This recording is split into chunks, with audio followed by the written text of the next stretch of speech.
नमस्कार बंधु, राधे राधे। मैं नंदिनी प्रिय संस्कृत सभी बंधुजनों का एक बार फिर से स्वागत करती हूँ।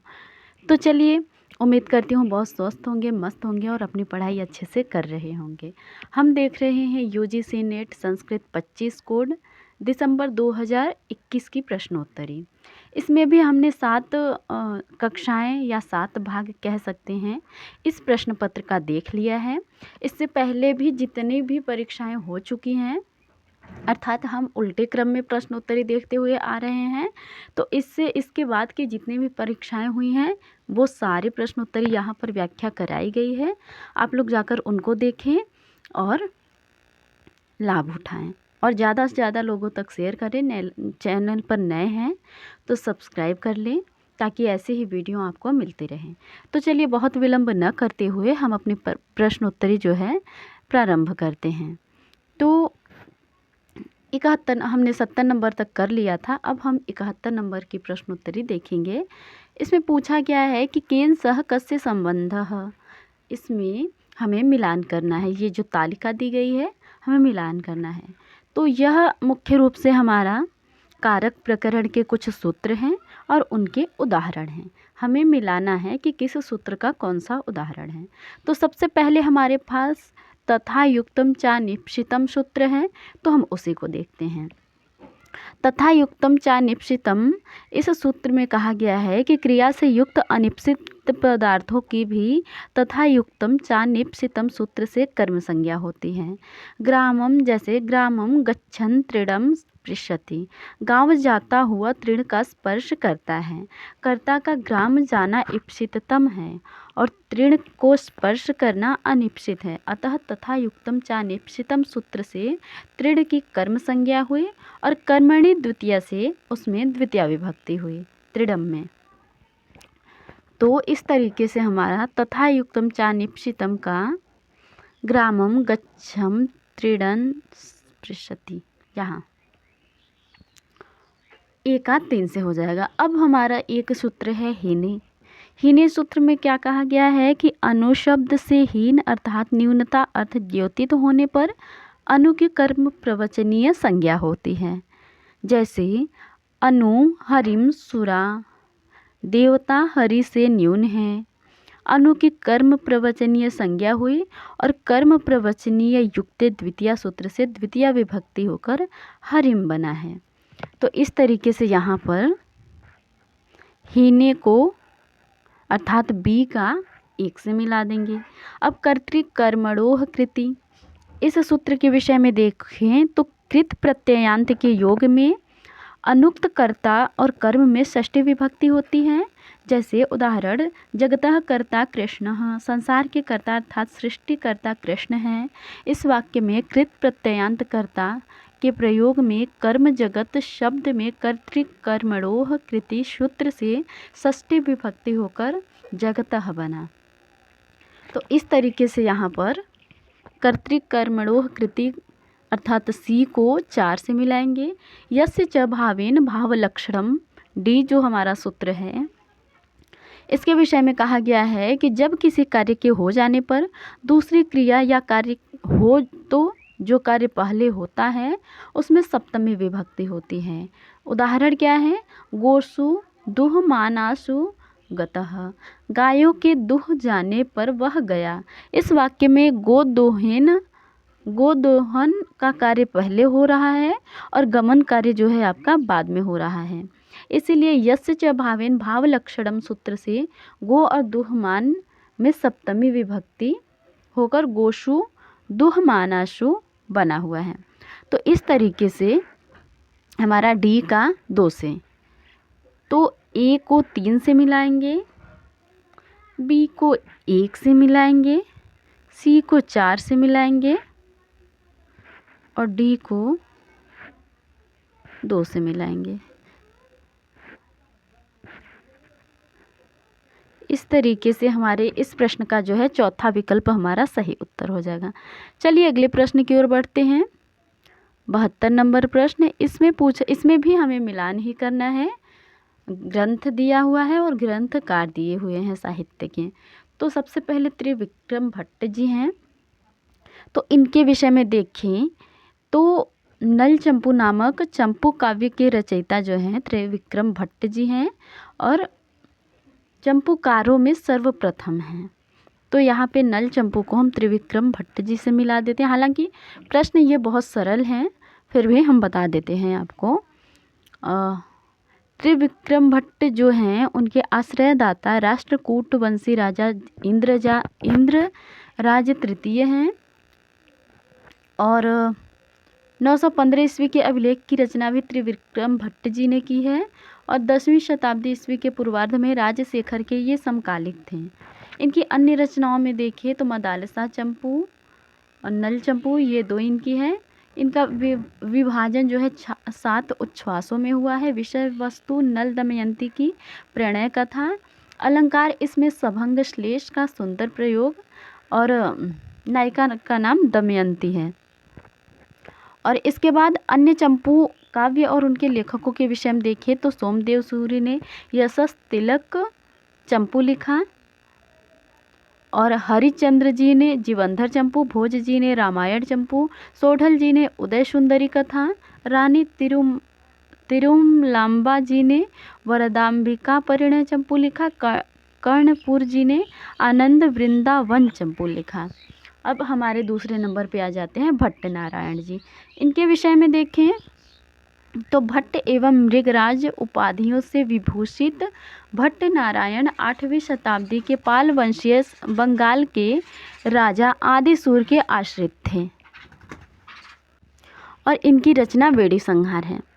तो भट्ट नारायण जी को वेणी संहार अर्थात बी को 3 से मिलाएंगे।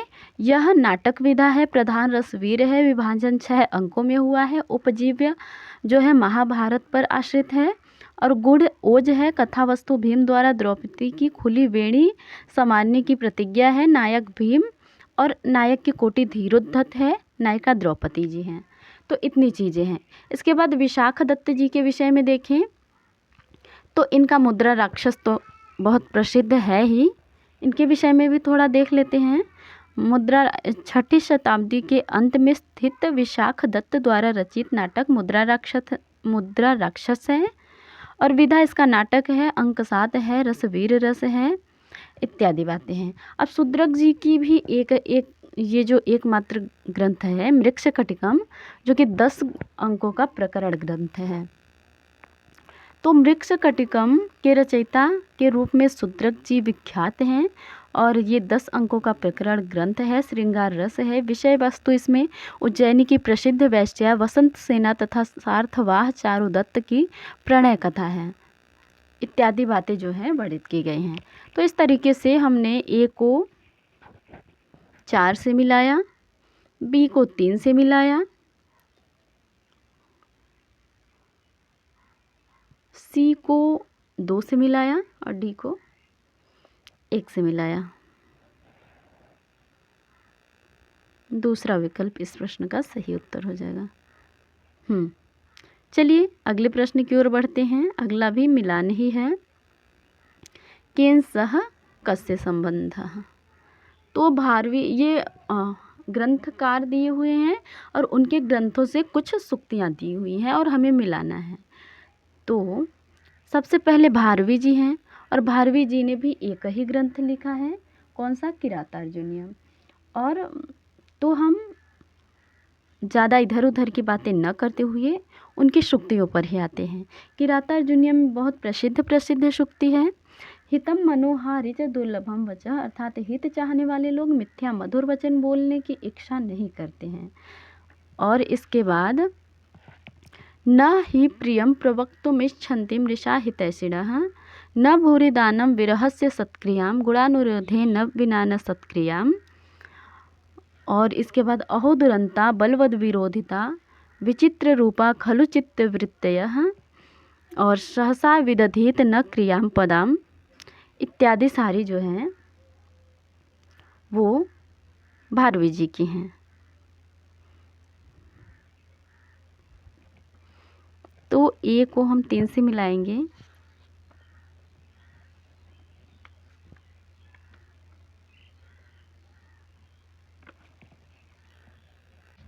ए को 3 से मिलाएंगे, हाँ इसके बाद माघ जो कवि हैं, इन्होंने शिशुपाल वध की रचना की है। शिशुपाल वधम महाकाव्य की रचना की है, जो कि 20 सर्गों का है। इसमें भी कुछ प्रमुख सूक्तियों की बात करें तो सदाभिमानै कदनाहि मानिनः गृहानुपैतुं प्रणयादभिप्सवो भवन्ति ना पुण्यकृता मनीषिणः, जो कि हमारे प्रश्न पत्र में ये सूक्ति आई हुई है। तो बी को 4 से मिला देंगे। और भी इनके अन्य जो है सूक्तियाँ देख लें। श्रेयसी केन तृप्यते, कल्याण के विषय में कौन तृप्त होता है। मनुष्य जन्मानि सुरासुरान गुणैः भवान भवच्छेद करैः करोत्यध उदूढलोकत्रितयेन साम्प्रतं गुरुर्धरित्री क्रियतेतरां त्वया। इस समय त्रैलोक्य को ढोने वाले आप पृथ्वी को गौरवशालिनी या भारयुक्त बना रहे हैं। इसके बाद अभिज्ञान शाकुंतलम के विषय में कुछ सूक्तियाँ देख लेते हैं, जो कि कालिदास जी की हैं। तो कामी स्वताम पश्यति, अर्थात राजा दुष्यंत विदूषक से कहता है, कामी व्यक्ति सर्वत्र अपनी ही बात देखता है। अकृतार्थेपि मनसिजे रतिमुभय प्रार्थना कुरुते, अनतिक्रमणीयानि श्रेयांसि अनार्यः परदार व्यवहारः, अचेतनं नाम गुणं न लक्षयेत्, भवितव्यता खलु बलवती उपपन्ना ही दारुषे प्रभुता सर्वतोमुखी। इसके बाद कहते हैं, को नामोश्लोदके नवमल्लिकां सिंचति बलवती शिक्षिता नामात्मन्यप्रत्ययं चेत, और सर्वं कांतम आत्मीयं पश्यति इत्यादि जो है बातें हमारा कालिदास जी के द्वारा है। अब बाणभट्ट जी के विषय में इन्होंने कादंबरी लिखा है, हर्षचरितम लिखा है, किंतु यह जो यहाँ पे सूक्ति आई है कादंबरी के शुकनाशोपदेश से आई है, और मंत्री शुकनाश उसमें कहते हैं।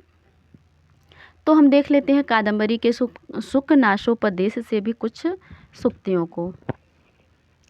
अति गहनम तमो यौवन प्रभवम अपरिणामोपशमो दारुणो लक्ष्मीमदः, चंदन प्रभो न दहति किमनलः, तरल हृदय प्रतिबुद्धं च मदयन्ति धनानि, यमनार्या लब्धापि खलु दुःखेन परिपाल्यते, विहुला ही राज प्रकृति राज्य विष विकार तंद्रा प्रदा राजलक्ष्मी इत्यादि जो है बहुत ही प्रसिद्ध ग्रंथ है शुकनाशोपदेश। तो वहाँ की तो सारी लाइनें ही सूक्ति बन जाती हैं, किंतु हमने फिर भी कुछ मुख्य सूक्तियों को देखा। तो इस तरीके से हमारा जो है ए का 3, बी का 4, सी का 1 और डी का 2, हाँ हमारा तीसरा विकल्प इस प्रश्न का सही उत्तर हो जाएगा। चलिए अगले प्रश्न की ओर बढ़ते हैं। यहाँ भी मिलान ही करना है, इसके बाद भी मिलान ही है, सब मिलान ही करना है। तो इस प्रश्न में भी मिलान करना है, तो हमें शैव विषयक पुराण देखना है, वैष्णव विषयक और ब्रह्म विषयक और आग्नेय।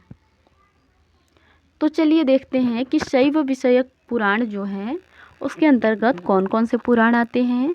तो शिव पुराण आते हैं, भविष्य पुराण आते हैं, मार्कंडेय पुराण आते हैं, लिंग पुराण, वराह पुराण, स्कंद पुराण, मत्स्य पुराण, कुर्म पुराण, वामन पुराण और ब्रह्मांड पुराण। ये आपके शैव पुराण में आते हैं, शिव विषयक पुराण में। तो यहाँ पर मार्कंडेय पुराण हमारा शैव पुराण में आता है। तो ए को हम 3 से मिला सकते हैं। और इसके बाद जो है वैष्णव पुराण की बात करें तो वैष्णव पुराण में विष्णु पुराण, भागवत पुराण, नारदीय पुराण और गरुड़ पुराण, ये आपके 4 आते हैं। तो गरुड़ पुराण आपके विष्णु पुराण के अंतर्गत आ जाएंगे। फिर ब्रह्म पुराण के अंतर्गत जो है इसमें ब्रह्म पुराण और पद्म पुराण ये 2 ही पुराण आते हैं। तो पद्म पुराण आपके ब्रह्म पुराण के अंतर्गत है और आग्नेय पुराण आग्नेय पुराण के अंतर्गत केवल अग्नि पुराण आते हैं। इस तरीके से हमारा ए को 3, बी को 4, सी को 2, डी को 1 हमारा पहला ही विकल्प इस प्रश्न का सही उत्तर हो जाएगा। हाँ बिल्कुल। चलिए अगले प्रश्न की ओर बढ़ते हैं। अगला प्रश्न है, यह भी मिलान ही है। केन सह कश्चे संबंधः। यह प्रश्न हमारा जो है मुख्य रूप से कौटिल्य के अर्थशास्त्र से लिया गया है। कौटिल्य अर्थशास्त्र अधिकरण, प्रकरण और अध्यायों में विभक्त है। 15 अधिकरण, 180 प्रकरण और 150 अध्याय हैं इसमें। और कापटिक, उदास्थिक, गृहपतिक, वैदेहक, तापस, सत्रित, तीक्ष्ण, रसद और भिक्षुकी आदि अनेक प्रकार के गुप्तचर की चर्चा करी गई है वहाँ पर। तो सबसे पहले हम कापटिक के विषय में देखते हैं। तो कापटिक के विषय में कहा गया है, परम मर्मज्ञः प्रगल्भ छात्रः कापटिकः, अर्थात दूसरों के रहस्य को जानने वाला, बड़ा प्रगल्भ और विद्यार्थी की वेशभूषा में रहने वाला गुप्तचर आपका क्या है, कापटिक कहलाता है। तो ए को हम 4 से मिला सकते हैं। ए को हम 4 से मिला सकते हैं, बिल्कुल।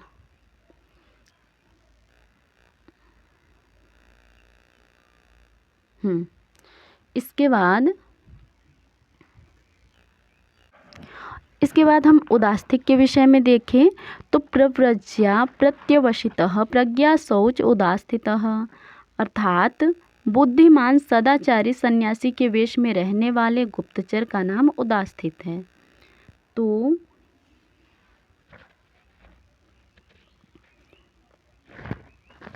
हम 2 को 3 से मिलाएंगे।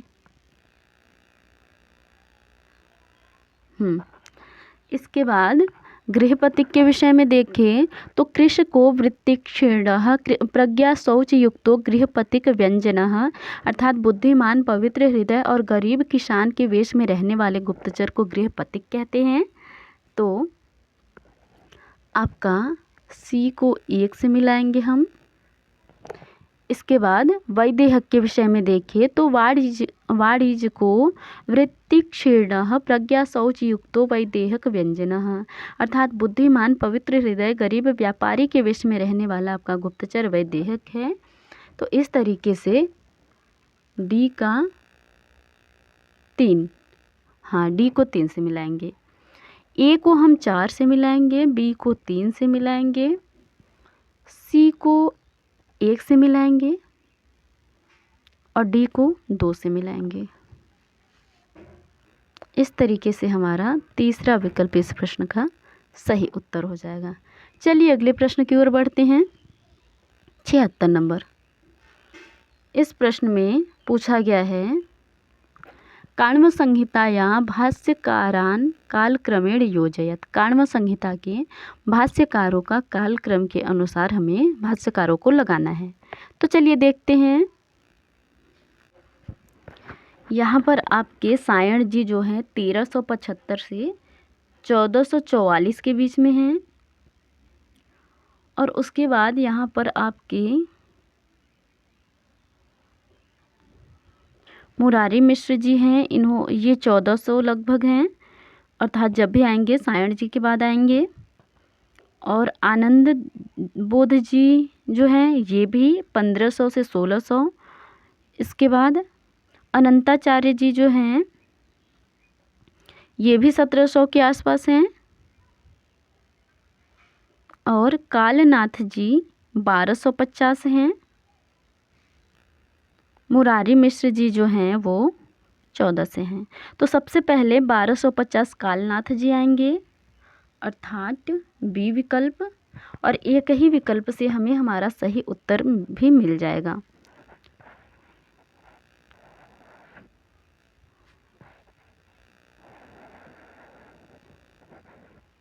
सबसे पहले कालनाथ जी, क्योंकि इनका समय 1250 है।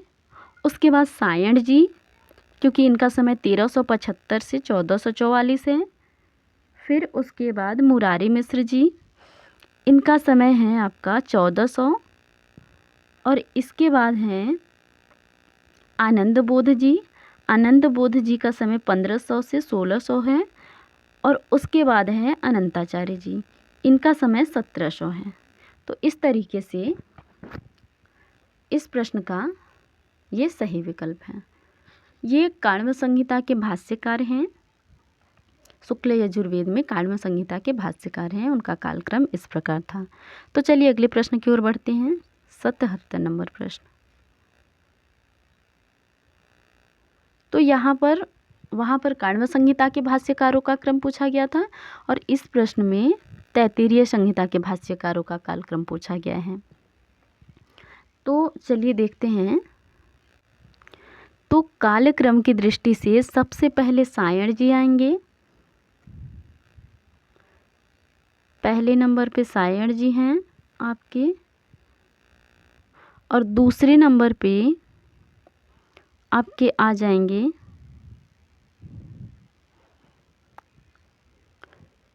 क्षमा कीजिए,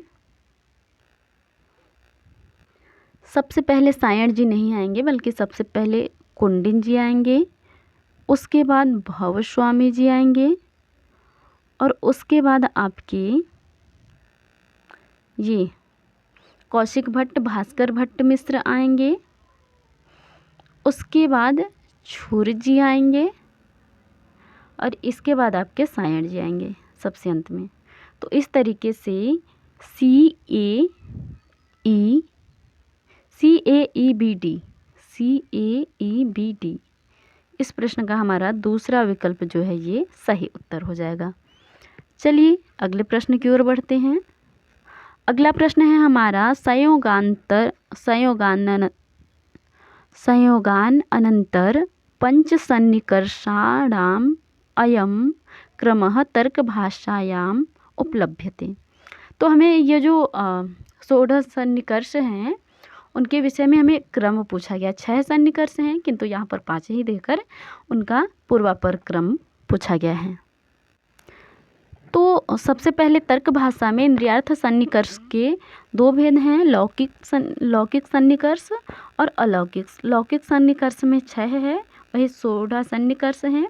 और अलौकिक में 3 हैं, सामान्य लक्षण, ज्ञान लक्षणा और योगज। तो हम देख लेते हैं क्रम क्या है इसका। सबसे पहले है संयोग सन्निकर्ष पहले नंबर पे, जो कि यहाँ पर नहीं दिया गया है, हमारे विकल्प में नहीं दिया गया है अभी। संयोग सन्निकर्ष, उसके बाद संयुक्त समवाय सन्निकर्ष, ये पहले नंबर पर आ जाएगा क्योंकि यहाँ पर पहला नहीं दिया हुआ है।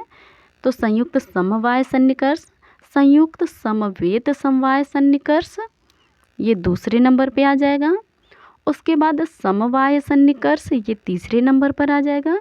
समवेत समवाय चौथे और विशेषण विशेष्याभाव 5वें नंबर पर। तो ECDABD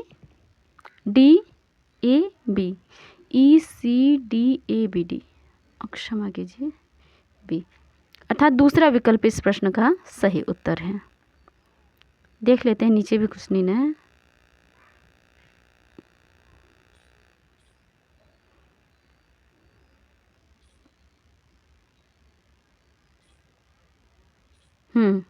तो दूसरा ही इस प्रश्न का सही उत्तर है, क्योंकि पहले संयुक्त समवाय, उसके बाद संयुक्त समवेत समवाय, समवेत समवाय। जी बिल्कुल, दूसरा सही है, इस प्रश्न का दूसरा विकल्प सही है। चलिए अगले प्रश्न की ओर बढ़ते हैं। इस प्रश्न में पूछा गया है सांख्याचार्याणाम कालक्रमो यथा तथम विभावनीयः। तो हमें इनको भी कालक्रम के अनुसार लगाना है। सांख्य के आचार्य हैं, इनको भी कालक्रम के अनुसार लगाना है। तो यहाँ पर कालक्रम की दृष्टि से देखें तो सबसे पहले आपके कपिल मुनि आ जाएंगे, जो कि सांख्य दर्शन के प्रवर्तक आचार्य भी हैं। और इसके बाद आ जाएंगे आपके आसुरी, ये पहले नंबर पर कपिल, दूसरे नंबर पर आसुरी, तीसरे नंबर पर पंचसिख और चौथे नंबर पे ईश्वर कृष्ण। तो ACDB इस प्रश्न का तीसरा विकल्प सही उत्तर हो जाएगा।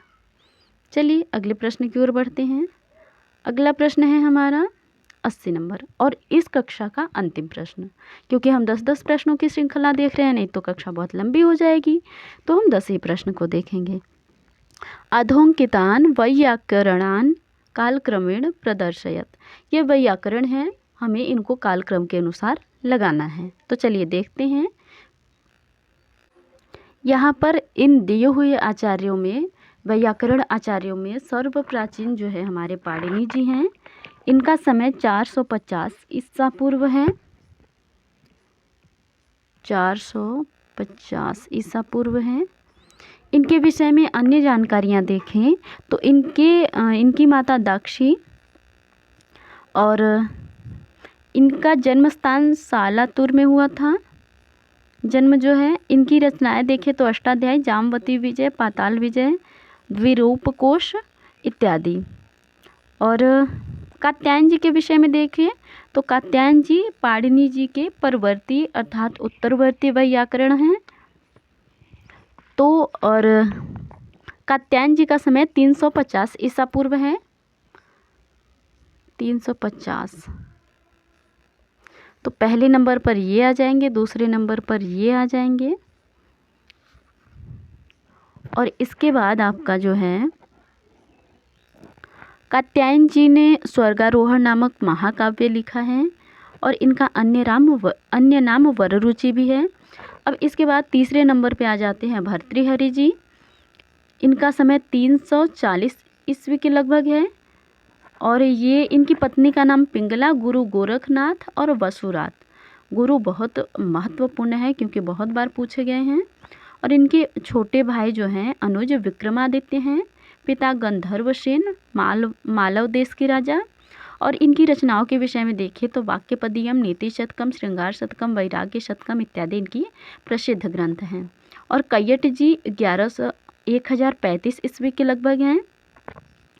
तो सबसे पहले 2-3 भर्तृहरि जी तीसरे नंबर पर आएंगे आपके, और कैयट जी 1135 और नागेश भट्ट जी 1600 से 1700 के बीच में है। तो नागेश भट्ट जी सबसे अंत में आएंगे। चौथे नंबर पे कैयट, पाँचवें नंबर पे नागेश भट्ट जी। तो इनके विषय में देख लें हम। कैयट ने महाभाष्य की प्रतीप नाम से टीका लिखी है। प्रतीप टीका की नागेश भट्ट कृत उद्योत टीका सबसे अधिक प्रसिद्ध है। कैयट के पिता का नाम जयट, ये कश्मीरी पंडित थे। तो इत्यादि बातें इनके विषय में थी। नागेश भट्ट जी के विषय में देखें तो ये नागोजी भट्ट इनका अन्य नाम था। और इनकी प्रमुख रचनाओं के विषय में देखें तो उद्योत, लघु शब्देन्दु शेखर, बृहद शब्देन्दु शेखर, परिभाषेन्दु शेखर, मंजूषा, लघु मंजूषा, परम लघु मंजूषा, स्फोटवाद इत्यादि हैं। तो हमें DAE देखते हैं। DAE उसके बाद आपका C,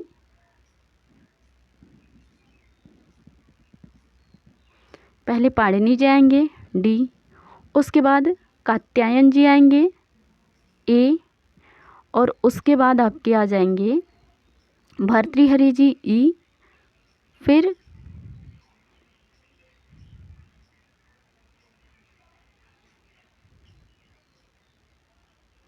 कैयट जी आएंगे। यहाँ पर तो प्रश्न ही, हमें विकल्प ही सही नहीं मिल रहे हैं। एक मिनट। D,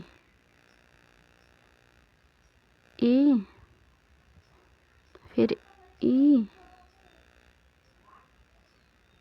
फिर C, उसके बाद B, और B अंत में किसी भी विकल्प में नहीं है। इस तरीके से तो हमारा कोई भी विकल्प सही नहीं होना चाहिए। हालांकि 3